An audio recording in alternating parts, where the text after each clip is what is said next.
Vamos tentar mais uma vez, galera, é isso mesmo.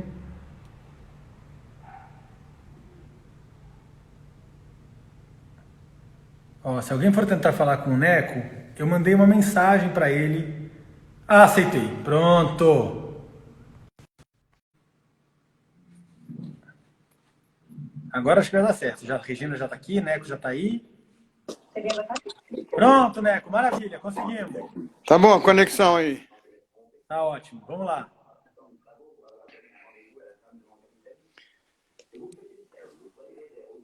Pronto, organiza aí o celular.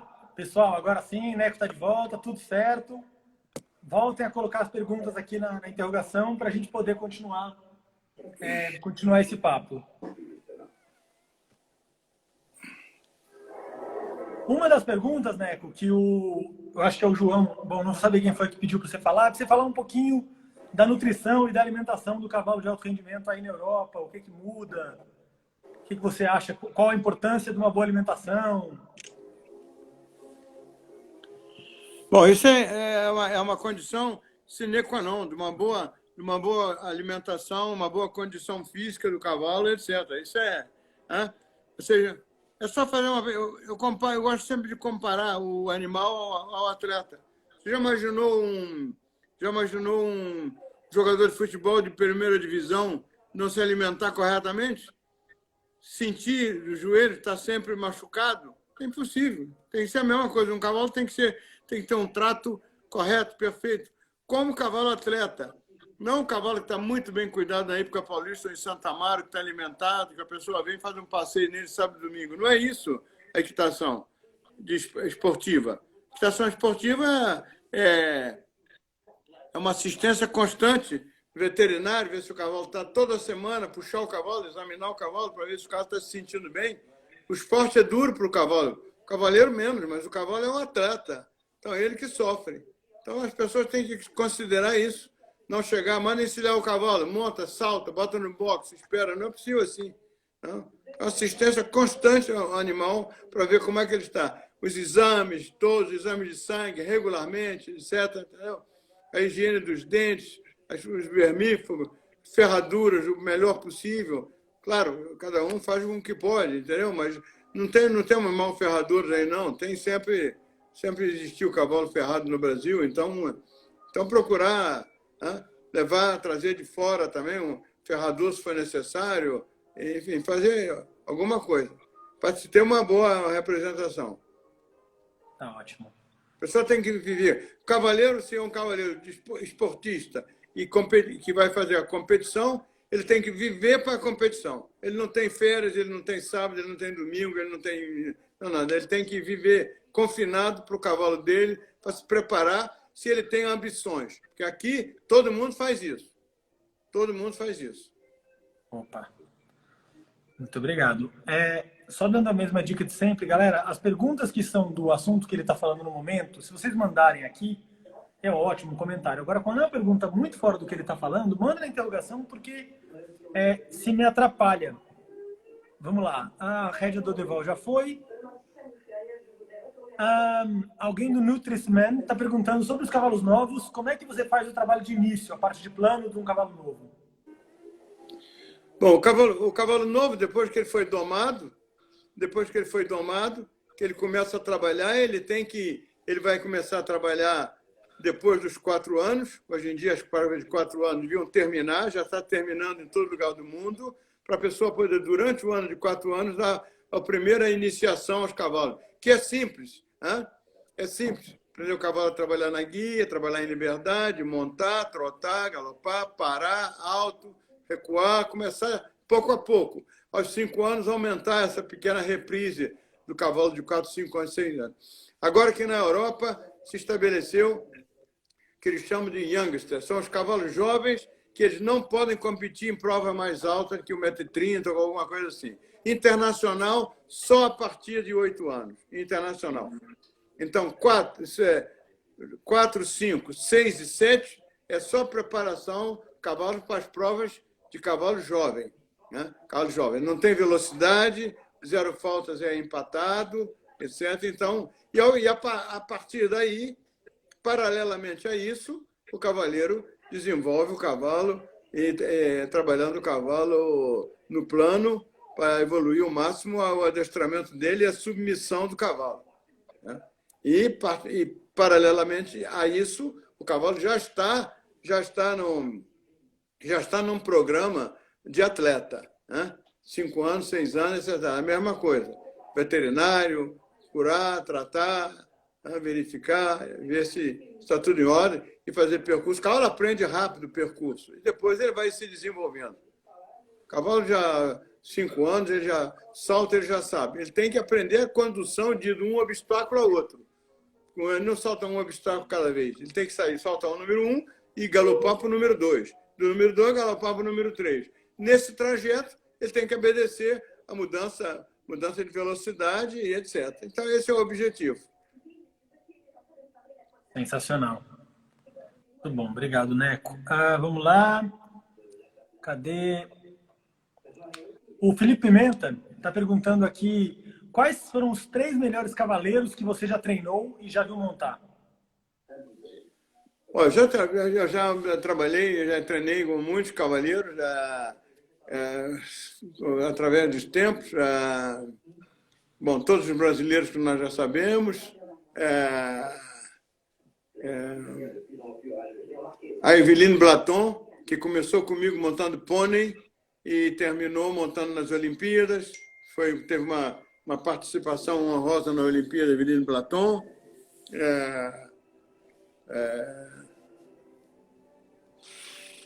Depois todos da equipe brasileira que tiveram. Não posso dizer que seja um melhor, mas o que se mais destacou até agora foi o Rodrigo, claro, pelas vitórias dele, etc. Hoje em dia eu colaboro com o Daniel Doissa, porque eu trabalho para o Conter, então é uma satisfação. Mas quando você vai trabalhar com um cavaleiro desse, você quase que faz aprender que, então, ele confirma as coisas que você pensa, o que eu penso, e que as coisas tradicionais, etc. Um método excepcional, um cuidado com os cavalos excepcional e dedicação. Eu tenho uma linha de coisas que são os 5 pontos principais para um cavaleiro. Você bem, o número 1 é o talento, número 2 é a dedicação, número 3 é atitude, número 4 são os meios, que necessita ter meios, necessita comprar a bota, necessita comprar um cavalo, e número 5 é o management. Aquele que não sabe fazer o management tem que convocar e ter um manager. Os pilotos de corrida têm um management. Os jockeys têm um management. Todos têm um manager. Todos têm um manager. Agora, se um cavaleiro pretende ele ser um bom manager para ele mesmo, muito bem. E ter esses 4 pontos que eu citei. Esses pontos que eu criei, para mim, são indispensáveis. Se um falha, um não tem tanto talento, o que precisa? Um que não tenha tanto talento. Ninguém nasceu com o talento do Marlon, ninguém nasceu com o talento do Pedro Vinícius, ninguém nasceu com o talento do Rodrigo, ninguém nasceu com o talento de outros cavaleiros. Então, ele tem que compensar com mais dedicação. Depois, se ele tem muito talento e tem dedicação e tem sucesso, ele tem que fazer atenção com a atitude dele. Tem que ter uma boa atitude, ser modesto, simples, procurar aprender. Depois, um pouco de meios. Os meios que sejam meios. Pode ser milhões, pode ser centenas, mas meios ele precisa ter. Se ele não tem, ele tem que buscar, trabalhar para alguém que dê meios a ele. E depois, management. Se ele é capaz, muito bem. Se não é capaz, chama faz o management. Quem passa? O Cassius Clay tinha manager, desde que ele começou a boxear. Foi o maior boxeador de todos os tempos. Ele não podia se mexer, ele não pode passar um dia sem um manager. Mike Tyson também. Tem que ter um manager. Às vezes não escuta muito manager e vai para a prisão. Muito bem. Neco, você saltou um percurso ao contrário na Espanha? Eu gosto de trabalhar os cavalos saltando salto ao contrário. Vou fazer atenção, porque amanhã vai todo mundo começar a saltar o salto ao contrário, etc. O Neco falou, etc. Mas isso era uma técnica que ele usava o Hans Winkler, que foi um top cavaleiro, top cavaleiro. Os cavalos dele saltavam ao contrário na mesma maneira que saltavam a favor. Em 1952, ele não foi convidado para participar da seleção para as Olimpíadas de 52, em Warendorf. Ele era jovem. Então, ele, depois que acabou a seleção, a Alemanha era muito tradicional, só podiam saltar os aristocratas, os fazendeiros, e eles consideravam que ele era um profissional e não deixaram ele saltar. Quando terminou a prova seletiva em Warendorf, ele pediu licença, com toda a disciplina, todo o respeito do bom alemão, pediu licença para fazer o percurso. Então, isso é caso verídico, caso verídico. E disseram, não, você pode fazer o percurso, dizendo, ele vai quebrar a cara. Ele pegou e saltou o percurso de 1,60 m ao contrário. Mas, mesmo assim, não levaram ele para a Olimpíada de 52. Aí, em 56, ele foi campeão olímpico. Pois é. Você pode ir na internet ver como é que ele se comportou no segundo percurso. Ele estava machucado, rompeu os adutores, ele estava em cima do cavalo como um boneco. E a égua levou ele quase que sozinho. Ele botava a distância e deixava ela aí. Só entrar na internet aí e você vai ver. Hans Gunther Blinker, Halle, 56. Olimpíadas. Nós assistimos isso, eu estava nessa Olimpíada. Eu assisti isso aí. Eu pensava que ele estava fazendo espetáculo. Eu não podia imaginar que ele estava machucado, que quase que não aguentava ficar em cima do cavalo. Então, tem o salto ao contrário. Faz o cavalo ficar inteligente, o cavaleiro também, porque está vendo que o salto está ao contrário e tem que olhar. Show.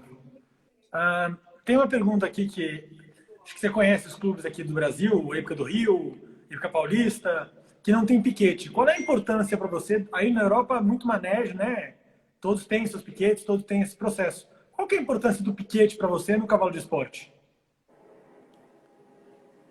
Qual é a importância do piquete, do paddock?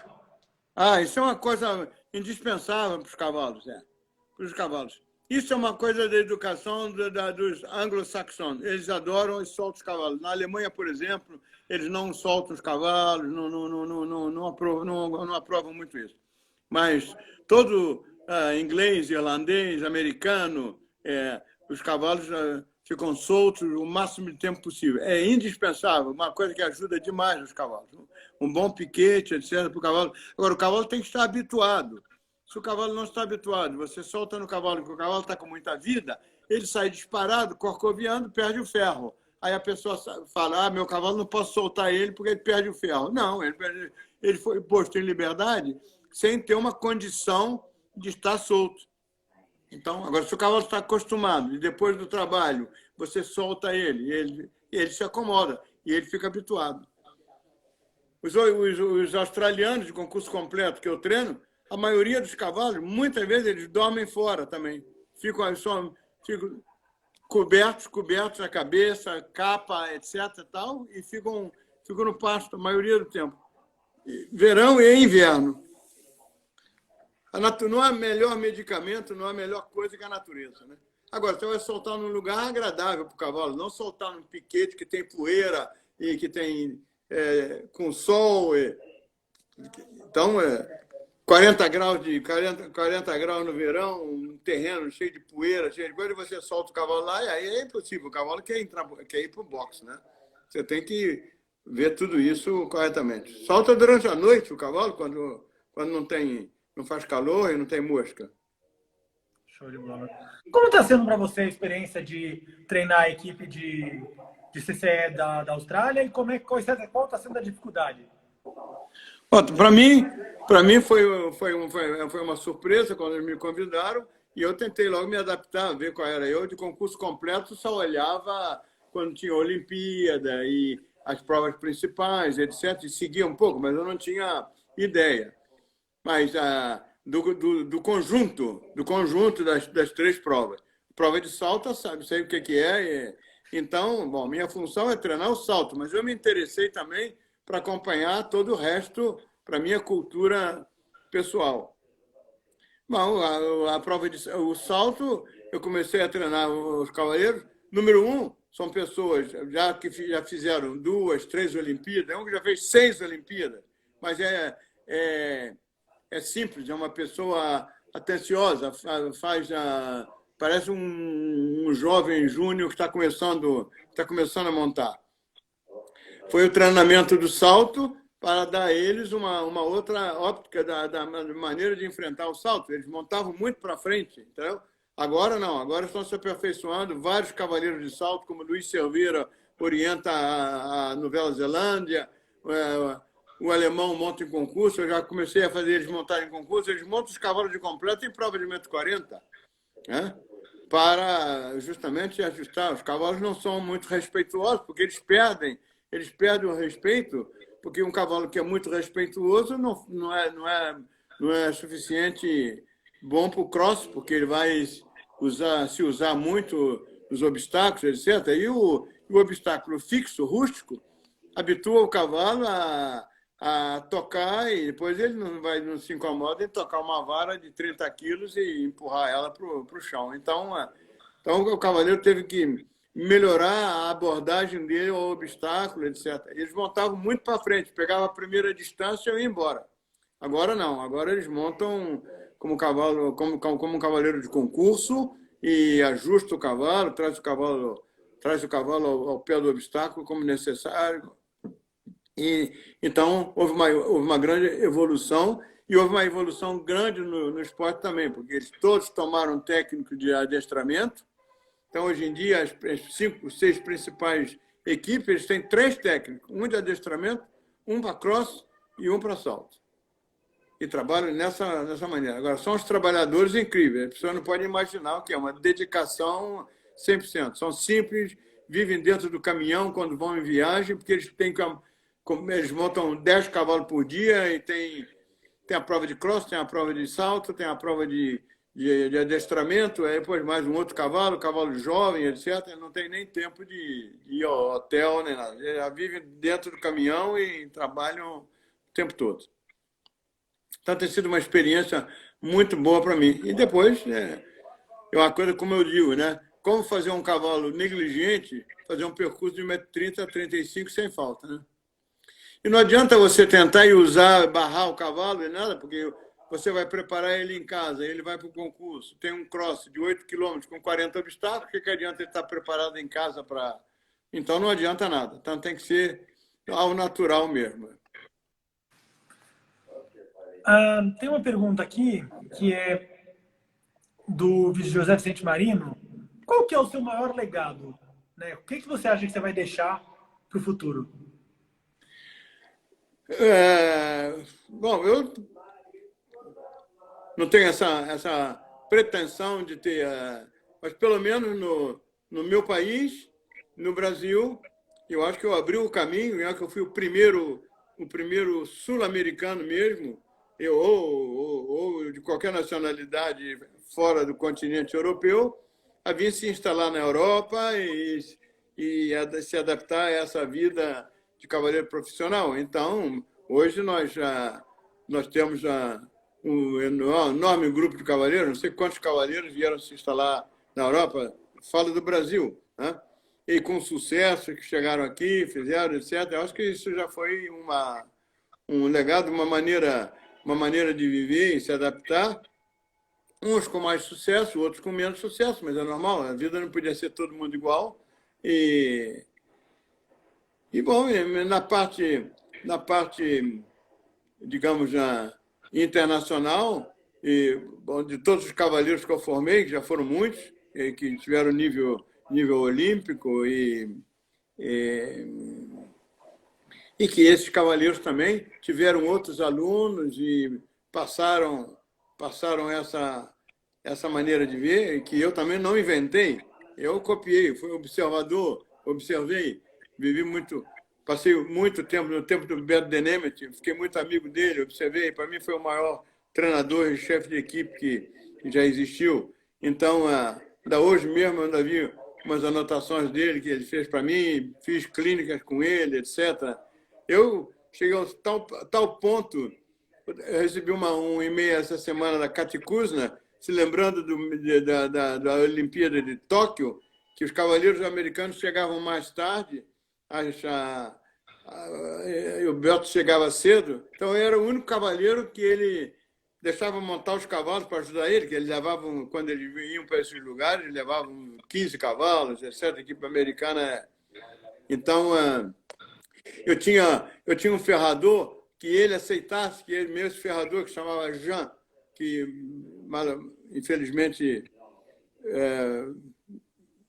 não é mais do nosso mundo, ele achava, considerava o Jean, deixava o Jean ferrar cavalos da equipe, porque os americanos eram uma organização, uma coisa absolutamente perfeita, né? Vinham com tudo era programado há 4 anos. Cada vez ele programava a função da equipe americana cada 4 anos. Depois de uma Olimpíada, ele preparava tudo para outra Olimpíada. Ele foi um técnico maravilhoso. E dominou a equitação mundial durante os anos 70, 80, e muita coisa que as outras equipes aprenderam e começaram a se ocupar dos cavalos foi em função da evolução e do trabalho do Berta. Então, enfim, você deixa legado, mas o principal é saber se as pessoas querem aproveitar o legado que um deixa. Então, esse era meu pai dizia que meu pai tinha era limitado no ponto de vista de equitação, porque ele foi um cavaleiro amador, começou a montar com 35 anos e parou de montar logo em seguida que eu comecei a competir, mas ele não deixava de me falar: observa. Eu observo tudo. Experimento as coisas e vejo o que vai me adaptar, o que eu vou gostar, mas eu sou curioso. Eu vejo tudo. Chego no concurso, vejo as esporas de cada um, como é que ele está, até se ele está com uma espora diferente da outra. O que acontece, né? A gente só tem a agradecer. Você, para todo mundo, acho que é um exemplo de pessoa e de monsieur. O Careca está perguntando quem é o seu ídolo no esporte. Quem é? Quem foi ou quem é o seu ídolo no esporte?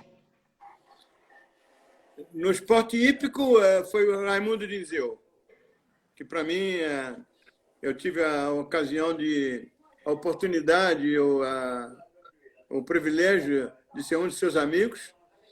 Meu padrinho de casamento, o conde Luciano Della Porta, era italiano e ele era muito amigo do Raimundo Dinzeu. Então, no meu primeiro ano, ele me conseguiu que o Raimundo Dinzeu um dia me recebesse no regimento dele durante o concurso de Roma, e para montar, porque eu tinha muito problema com o Granges, que era muito nervoso, muito quente, etc.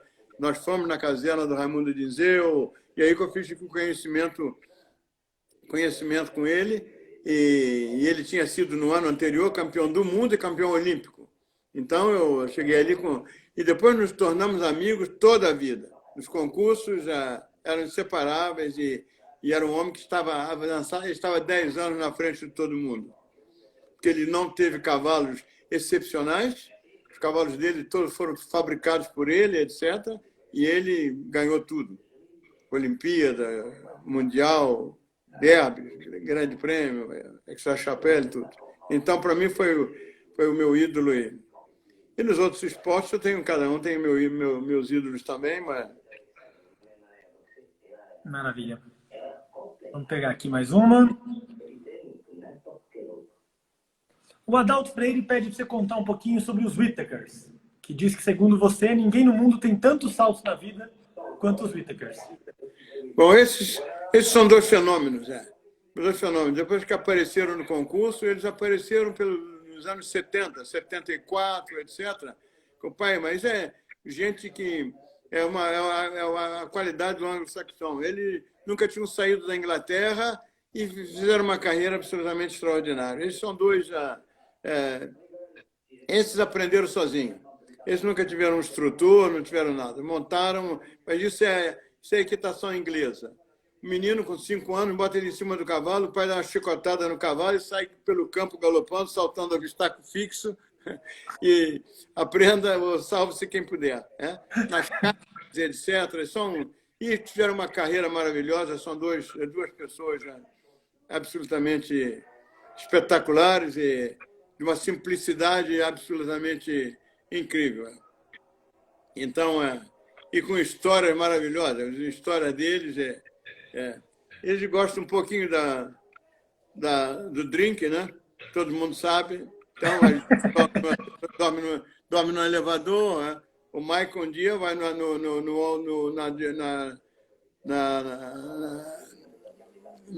no hotel e reclama que o quarto dele estava com muito barulho. E que aí o sujeito falou, não, o senhor chegou aqui muito tarde e o senhor dormiu no elevador. Então, claro, a porta abria e sentava e ele pensava que estava na cama dele. Esse é um dos casos mais fantásticos e de uma simplicidade terrível. A gente pergunta um conselho a eles, o que você acha do cavalo, o que você acha que eu devo fazer? Eles, em 2 palavras, falam, não, faz isso, faz aquilo, etc. Teve uma história também verídica do John. Um menino vem falar com ele, um júnior ou um cavaleiro, quer pedir um conselho. Meu cavalo é isso, meu cavalo é aquilo, etc. Tal. Ele já começou falando, você não deve reclamar do seu cavalo.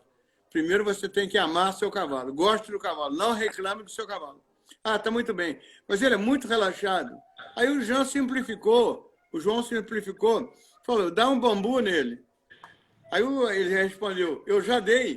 Aí ele falou, dá com mais força. Essa é a simplicidade deles.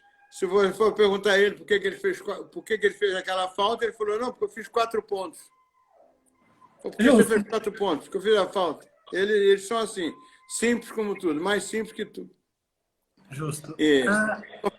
Fenômeno que não sei se vão ter outros iguais que tiveram esse tipo de vida, esse tipo de iniciação.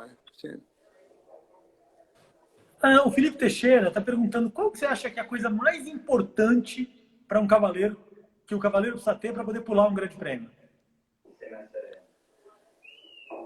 A coisa mais importante para ele pular um grande prêmio é ele chegar no grande prêmio progressivamente. Não fazer como muitos que não estão preparados para um grande prêmio e se inscrevem. É como um treinador de cavalo de corrida. Saber inscrever o cavalo na corrida que o cavalo tem chance. Se o cavalo é um bom corre em grama, ele não vai inscrever o cavalo numa prova de areia. Ou vice-versa. Um cavaleiro de grande prêmio, você vê, tem uma prova com 60 cavaleiros, mas tem a metade que não devia estar inscrito naquela prova, devia estar inscrito na outra. Entendeu? Então, isso é preparar o seu cavalo progressivamente para chegar no grande prêmio, para poder ter uma chance, pelo menos pensar, eu tenho uma chance de competir, não competir por competir e terminar. Isso melhorou muito. Você, hoje em dia, quando vê os resultados dos grandes prêmios, pelo menos internacionais, você vê que é um equilíbrio. Você tem 1 ou 2 com uma performance ruim, eliminados, ou com muitas faltas, mas depois tem 8 zeros, 12, 4 pontos, 10, 8 pontos, e aí terminou em, de vez em quando, um que, mesmo por maior chance, possa ter uma contra-performance, mas não se vê mais o que se via antes, eliminados, etc. Tal. Boa. Esse é o melhor remédio. A Baduca V, ou alguma coisa assim, pergunta se essas perneiras novas, que não são tão estranhas, se você acha que é ok ou se não condiz com o esporte também. Perneira? Bom, quem usava perneira eram os oficiais de infantaria. Entendeu? Não é... Eu sou de botas. Eu nunca botei uma perneira. Eu não consigo botar uma perneira. Eu não sei botar uma perneira. Eu não sei. Mas hoje em dia, as botas também não têm a qualidade que tinham há anos atrás. As botas duram muito pouco. Elas são mais leves. Tem uma certa vantagem para reconhecimento. Antes você ia numa tarde, num dia de concurso, você montava 2 percursos. Hoje em dia, um cavaleiro monta 10 percursos. Então, o reconhecimento, ele anda muito. Fica no concurso de bota das 8 horas da manhã às 8 horas da noite. As botas, então, elas são mais leves e elas têm uma vida mais curta, obviamente. Né? Então, tem fechecler, aquele fechecler quebra, tem que fazer uma nova, etc. Então, as botas antes não eram mais resistentes e para mim, para montar, você não vê um cavaleiro de adestramento de perneira. O cavaleiro de adestramento tem que usar a bota porque a espora pega melhor no talão da bota, etc. Uma das razões que eu sempre montei de bota, porque eu queria que a minha espora ficasse bem colocada no taco da espora, no talão da bota, para ficar firme, e etc. Então, isso quase que foi...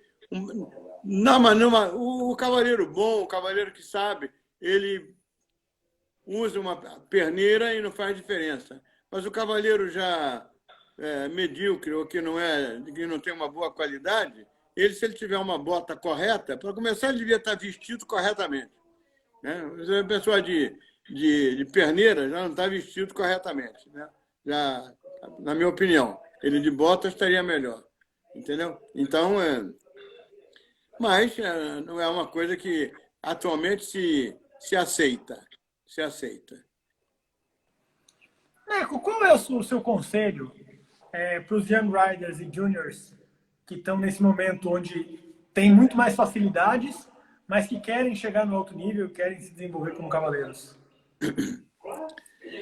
Que eles botam bem na cabeça deles que eles têm que fazer o curso completo.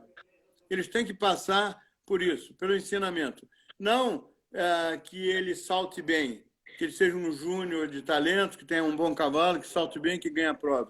Ou antes de júnior, um infantil, ou young rider, ele precisa estar sempre aprendendo. Todo mundo aprende todo dia. Você tem que ter essa modéstia e essa simplicidade, e saber que você ainda tem muito que aprender. Muito que aprender e observar. Você não está... Em qualquer esporte é a mesma coisa. Você vai entrevistar um esportista de alto nível e você vai ver que a simplicidade dele. E acontece que os jovens, às vezes, pensam que já sabem, que conhecem tudo, que sabem tudo, porque ganharam uma prova, etc. Tal, mas eles não vão muito longe, não. Entendeu? Logo em seguida, ele vai subir de categoria, vai encontrar cavaleiros com a melhor formação e, então, ele vai se dar conta. Aí, então, ele começa a observar, mas ele perdeu o tempo. E é um esporte que as pessoas se formam um pouco sozinhas, porque não existe muito instrutor. E muitos instrutores, você não sabe por que eles são instrutores se eles não aprenderam. Como é que a pessoa vai ser instrutor se ele não frequentou ninguém, não frequentou a escola de equitação, não frequentou nada? E ele dá aula porque ele é mais velho que um outro, ou ele não teve muito sucesso, então começa a orientar. Então, você pode dar uma orientação errada, né? Se ele para ser um instrutor, tem que saber o que ele está instruindo. Você entra para mim, um exemplo é formidável. Eu dou um exemplo na minha clínica, eu dou um exemplo, a pessoa cala. Vamos fazer um curso de pilotagem. Então, vamos no aeroclube. Você vai voar um avião pequeno, eles não vão te dar um 747 para voar. Não é verdade? Então, a pessoa é como o cavalo, ele vai pegar um cavalo simples. Então, você chega e quem é o instrutor? Bom, não tem instrutor no clube, mas tem um rapaz que voa direitinho e ele vai te dar lição. Você fala, não, eu não vou pro alto, eu não vou voar com esse camarada aí. Ele vai voar com o instrutor até um dia o outro fala, não, você pode sair em solo agora. E ele deixa ele sair solo. Na equitação não existe isso. Na equitação, você sabe bem. A pessoa monta o cavalo e acha que já sabe, etc. Os pais pensam que sabem, dão instrução aos filhos, orientam os filhos, etc. E nunca viram um cavalo na vida. Né? Nos outros esportes, você não vê um pai chegar na piscina e começar a dar ordem e se intrometer na instrução do filho que está nadando, é o professor. Na Fórmula 1, o pai só tem direito de ir na tribuna lá em cima no sol se ele comprou entrada. Mas não tem nem um passe para entrar no paddock. Não tem essa... Entendeu? É um fenômeno no nosso esporte, porque isso é tudo por causa do cavalo, porque o cavalo se defende. O cavalo já tendo uma pessoa que orienta ele, que conduz a velocidade dele, etc., e leva ele para o obstáculo, o cavalo o cavalo se arranja. Entendeu? Mas se você for ver o percentagem entre cavaleiro e cavalo, entendeu? O cavalo, às vezes, é muito mais que o cavaleiro, ele não deveria ser. Só na alta competição. Quando você está em alta competição, a qualidade do cavalo começa a subir, começa a aumentar. Entendeu? Mas na base é 50-50. Né? Você acha que isso piorou nas novas gerações? Hein? Você acha que isso vem piorando, essa falta de atenção, essa falta de cuidado nas gerações mais Bom, novas? proporcionalmente, porque é um grande número de cavaleiros. Antes havia 100 cavaleiros. Hoje em dia existem 10 mil cavaleiros. Se você contar no fim de semana, aqui na Europa ou no Brasil, o número de cavaleiros que estão em cima de um cavalo saltando é uma coisa incrível. Agora, se você contar o número de professores que sabem o que está fazendo, que está falando, em proporção ao número de participantes, ele é o mínimo. Né? Então, e hoje em dia, nós não temos uma grande participação dos militares, porque praticamente a cavalaria em todo o mundo terminou. Não tem mais, não existe muito poucos regimentos de cavalaria. Mas antes, os militares eram os melhores. Quando eu comecei a montar, os militares dominavam em 80% as competições. E tinha o curso de equitação, e essa gente dava instruções para outras pessoas, etc. Então, as pessoas tinham uma melhor formação vindo daí. Hoje em dia, eles não estão mais participando. Você raramente vê um militar montando. Tem uma equipe militar ainda que monta, etc., mas por um esforço individual do coronel, do chefe da equipe militar, que participa ainda nos campeonatos militares, etc. Então, mas diminuiu muito, então está faltando essa instrução. Essa instrução está faltando. E nós, os civis, não organizaram nada. Tem alguma escola de equitação no Brasil para a pessoa frequentar? Para civil, não existe. Existe clube, cada um vai se quer. Mas não existe uma escola onde a pessoa pode ir aprender a técnica, aprender a montar corretamente, aprender adestramento, etc, etc. Não existe. Agora, em todos os outros países existe. Na França existe, na Itália existe, na Bélgica existe. Né? E por aí vai. Agora, no Brasil não. No Brasil, é que a pessoa tem que nascer. E isso é impressionante, que nós tivemos campeões em todos os esportes, na Fórmula 1, tivemos campeões fantásticos, na equitação, nós temos cavaleiros que se formam, depois eles vêm para a Europa, se interessam e vêm. Né? Esses cavaleiros que vêm do norte, que são excelentes, onde é que eles aprenderam a montar? Com ninguém, não sei se eu nunca conheci instrutor Marlon chegou na Europa, em seguida, logo, agora, se esforçou, se aplicou, observou, etc., e aprendeu, e hoje é uma das pessoas que tem uma equitação excepcional. Agora, fica dependente do esforço pessoal e da inteligência de cada um. Falando um pouco de Brasil, claro que com essa pandemia é um pouco difícil da gente projetar qualquer coisa. Mas existe algum plano ou projeto de você vir ao Brasil ou dar alguma clínica ou alguma coisa assim? Não tem projeto nenhum, não. Só se eu amanhã decidir fazer um projeto, falei, eu vou ao Brasil, mas não tem nenhum projeto, não. Não tem essa iniciativa, não. Aliás, agora eu não teria tempo, porque eu gostava, qual é o melhor lugar que eu possa encontrar que fazer uma clínica no Brasil, que é o meu país, onde estão a maior parte dos meus amigos, da minha família, etc.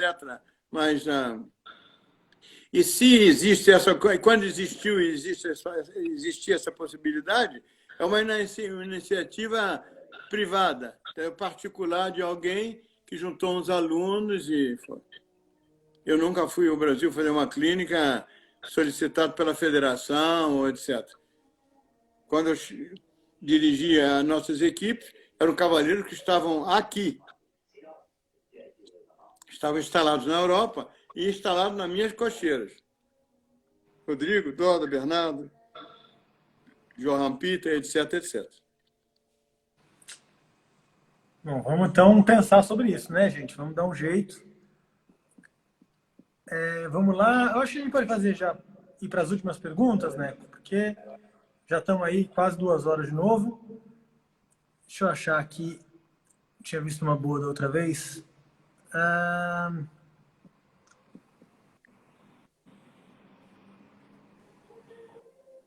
a eu la chance avec ma copine de trouver une chambre. Tu sais, c'est dans le quartier le plus chic de la ville.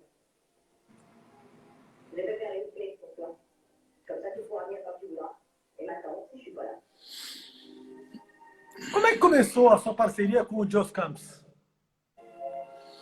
O Jos Campos, ele era jovem, esteve na Inglaterra montando, quando tinha 18 anos. Não me lembro que ano ele começou, vim montar com a Eveline Blaton. E depois a Eveline não tinha tanto tempo, etc. Nós fizemos amizade, então começamos a colaborar e a trabalhar juntos, etc. O Jos participava em concurso, etc. E então, a meu conselho, eu orientei a ele falei, Jos, você para fazer uma carreira de cavaleiro é uma coisa muito difícil. Enfim, quase que eu desaconselhei ele. O Jos montava bem, montava em provas grandes, etc. Mas, entretanto, não existe um técnico de equitação, não existe uma pessoa que monte os cavalos de outros, e etc. Tal. Eu acho que ele queria se dedicar, não era não veio de uma família fortunada, e então ele tinha que viver da profissão dele. Eu achava que ia ser difícil para ele viver de concursos hípicos. Ele não era uma pessoa que tinha uma característica para ser um comerciante, e não é. Acho que o Jos vendeu um cavalo na vida dele em 40 anos. Então, ele começou a fazer isso. Já conosco. Começou a montar os nossos cavalos em casa. Do Rodrigo, do Doda, do Bernardo, etc., de todo mundo. Então, foi se formando. Cada mundial que nós íamos, ele vinha conosco. Cada Olimpíada que nós fomos, o Jos vinha conosco, etc. Ele começou a fazer parte da nossa equipe. Mas depois os cavaleiros se separaram, cada um foi tomou um rumo. E então ele então foi trabalhar publicamente para outras pessoas. Depois continuou, nós tomamos um certo tempo dele, tantas horas por dia, porque o Jos, às 5 da manhã, ele já está com o pé no estribo em algum lugar na Bélgica para montar.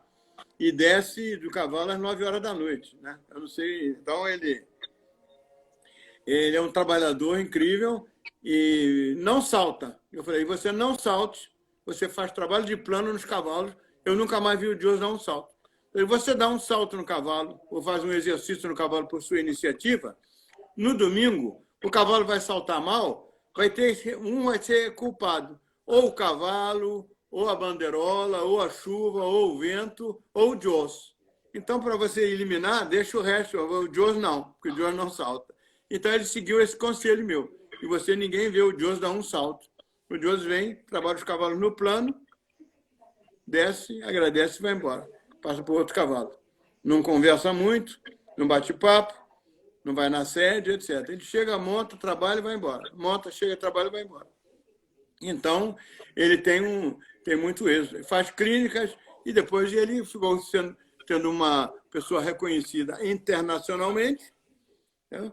Tem um grande conhecimento, e depois ele é manager de algumas escuderias que tem um grupo de cavalos e trabalha cavalos para uns e para outros, cavalos de alto nível, etc. É uma pessoa com muita capacidade, muita capacidade.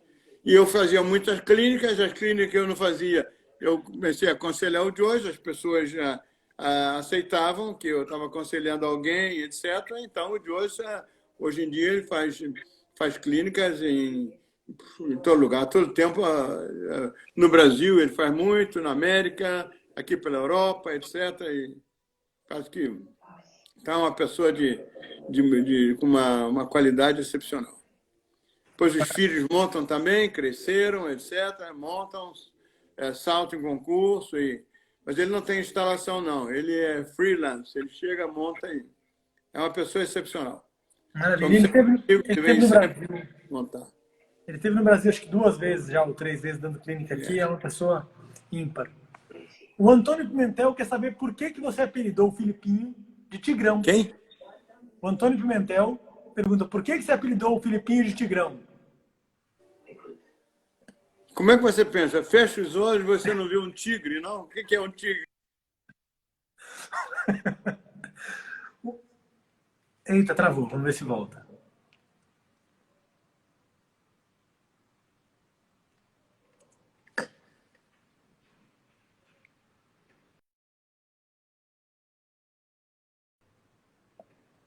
Espera aí que travou. Vou tentar chamar ele de novo.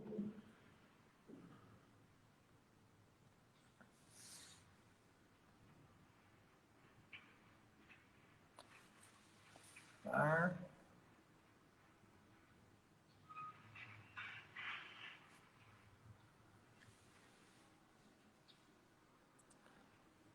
Neco, se você conseguir aceitar aí, a gente agradece. Não sei se está aparecendo para você, não sei se caiu sua internet, se travou. Foi. Pronto? Voltamos. Voltamos. Eu tinha a bateria aqui, tinha pifado, porque É. essa emissão gasta a bateria. Vou ter que segurar o telefone na mão para poder estar ligado a bateria. Tá bom, a gente faz mais uma pergunta só e a gente encerra. Tigrão porque é feroz, é isso? Ele é a expressão, né? A expressão de um tigre, né? O tigre. Sensacional. Vamos lá.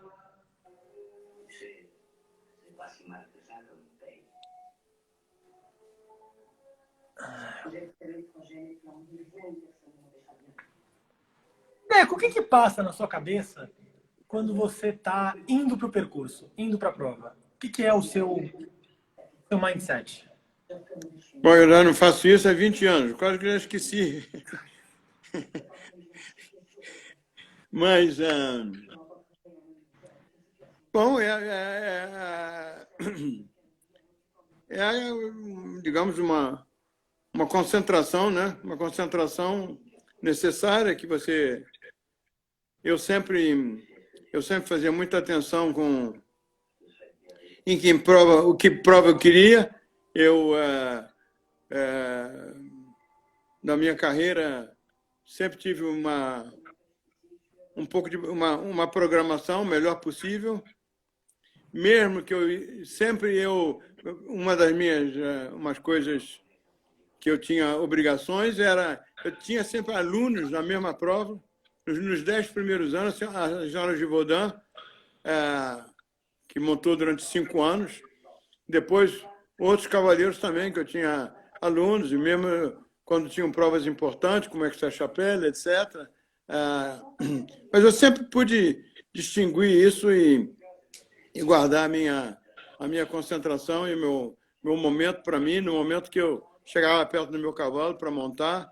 E estava sempre muito, muito bem organizado, tinha sempre muito bons grooms, etc. Sempre tive grooms formidáveis que hoje ainda trabalham em outras cocheiras, etc., que são hoje em dia manager e dirigem, têm outras responsabilidades.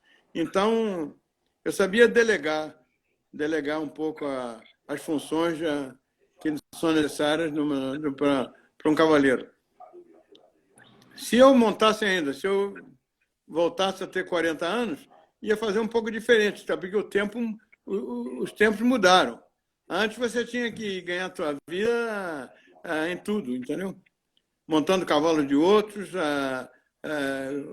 pelos prêmios, os prêmios não eram suficientes, você tinha que fazer a tua...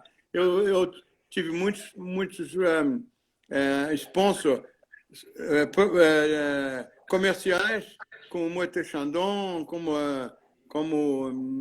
L'Europeana, etc. Então, eu tinha que também ter essas obrigações de estar com as pessoas, etc. Na minha relação pública, eu nunca tive possibilidade financeira de ter um manager para se ocupar dessas pessoas, etc. Né? Sempre vivi dos proprietários, ter que receber o proprietário, arranjar as coisas, etc.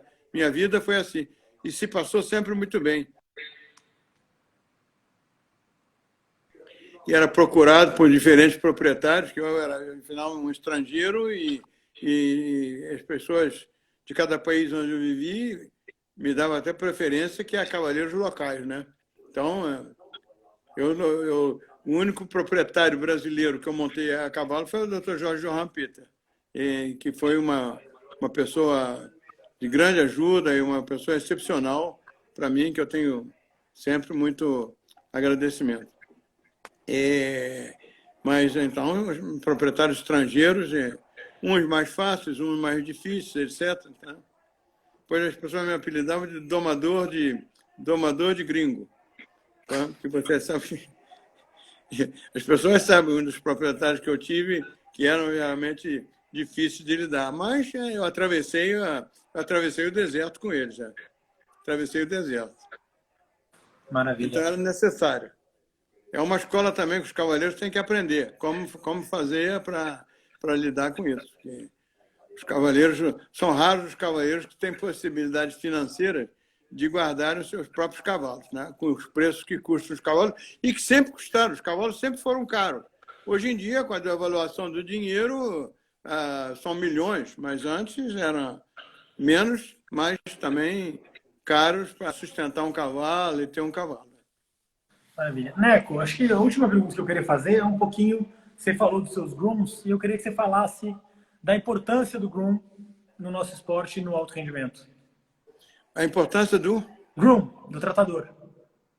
Bom, isso é de uma importância ilimitada. Um tratador que se ocupa do cavalo, hoje em dia, eles já evoluíram bastante. E existem muito bons tratadores e que, em realidade, eles deveriam, às vezes, parar um pouco mais cedo, porque é uma vida muito dura. Eles vão para concursos, trabalham, tem formar outras pessoas, que eles aprendem na prática. Eles também não aprenderam nada, não tem uma escola de tratador. Não existe, praticamente em nenhum lugar do mundo existe uma escola de tratador. Na Inglaterra tem um pouco, etc., mas quando eles já vêm, já não vem daí. Eles vêm de ter aprendido, porque aqui na Europa eles são tratadores e têm que dirigir o caminhão. É uma enorme responsabilidade. Esses caminhões não são fáceis de dirigir, são muito modernos, grandes, têm uma aparelhagem terrível. Então, eles têm que ter isso. Eu tive um tratador que era ferrador, montava um pouco e era um homem de uma organização fantástica. Eu praticamente não me ocupava das cocheiras. Se chamava Jean, todo mundo conheceu o Jean. Mas ele tinha um caráter muito difícil com os subalternos dele, não podia formar ninguém. Então, ele não deixou nenhum herdeiro. Mas o tratador é de uma importância excepcional. Né? Excepcional. Nós devíamos, todos os cavaleiros deviam se dedicar, e quando tem um bom tratador, que tem uma boa moral, que tem uma boa índole, um bom caráter, tentar desenvolver e dar a maior oportunidade a ele, pagar ele bem para começar, para que ele não vá embora. Hoje em dia, nós temos uma grande quantidade. Você chega no concurso, tem pessoa que está no Brasil, o número de tratadores brasileiros. E muitos estão em boas escuderias e têm um job muito bom. Neco, eu já queria fazer os primeiros agradecimentos aí a você por mais esse tempo todo que você passou aí com a gente. Foi mais uma aula, foi um prazer. Para mim também foi com o maior prazer. Eu sempre gostei de dar de mim o que eu posso e colaborar com aqueles que me querem escutar. Mas eu não posso falar muito alto, né? A pessoa tem que botar o ouvido para... Né? Eu não grito. Terminou o tempo de gritar em aula. Mas isso você gritava muito. Não grita mais. Antes você não tinha microfone. Hoje em dia você tem microfone, fala tranquilo. Mas antes não. Mas foi uma das coisas principais. Eu não me tornei um instrutor de uma hora para outra. Então, agora, talvez que eu desse aula, gritasse com as pessoas que tinha muito aluno surdo. Então, eu tinha que gritar. Hoje em dia, eu procuro ter aluno que escute bem. Neco, espera só um pouquinho, talvez o vídeo pause, eu vou procurar uma coisa aqui, 2 segundos e já volto.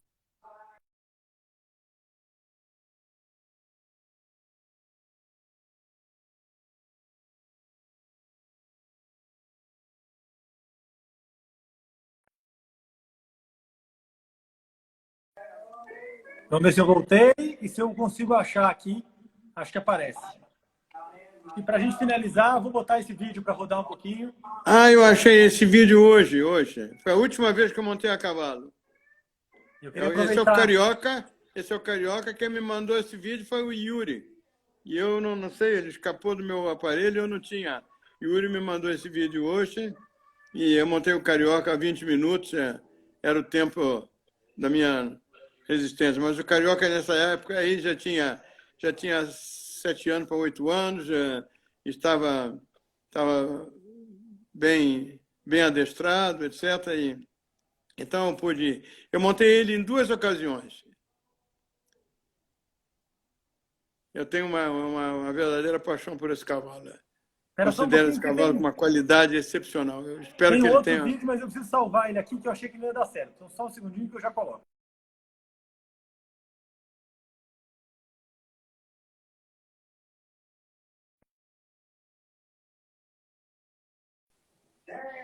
A gente volta aqui. Enquanto isso, eu só queria mesmo agradecer a você. É uma aula, é um presente que você dá para a gente de passar esse tempo aqui com a gente. Então, muito obrigado pelo seu tempo, muito obrigado pelo seu carinho, pela atenção.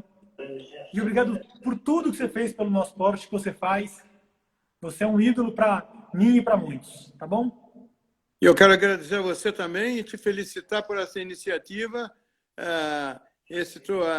Essa tua ideia, esse teu programa é realmente excepcional. Todos estão já viciados a assistir. É uma pena que não se possa ver ou ter contato direto com todos esses que fazem as perguntas, etc., para matar a saudade. Eu penso neles todos que estão aí e mando um abraço para todos e espero que eles tenham tempo e a dedicação necessária para fazer esse esporte da melhor maneira possível. E a você, parabéns e boa continuação. Muito obrigado, Neco. E até a próxima. Espero que a gente se veja em breve. Um abraço. Ok. Um abraço.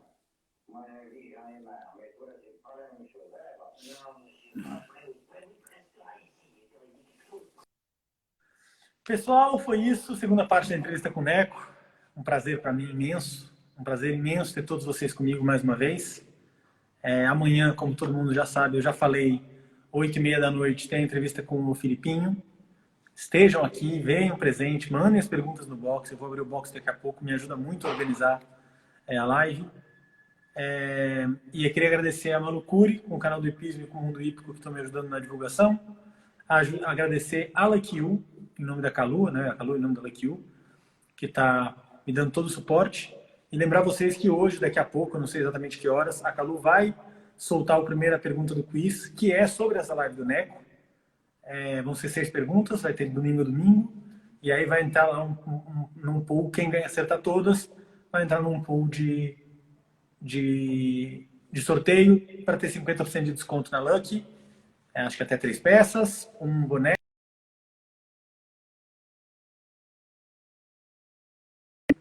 Me postar a foto do negócio e me marcar para eu compartilhar no meu stories. E vejo todo mundo amanhã às 8. Uma boa noite para todo mundo, bom domingo e até amanhã.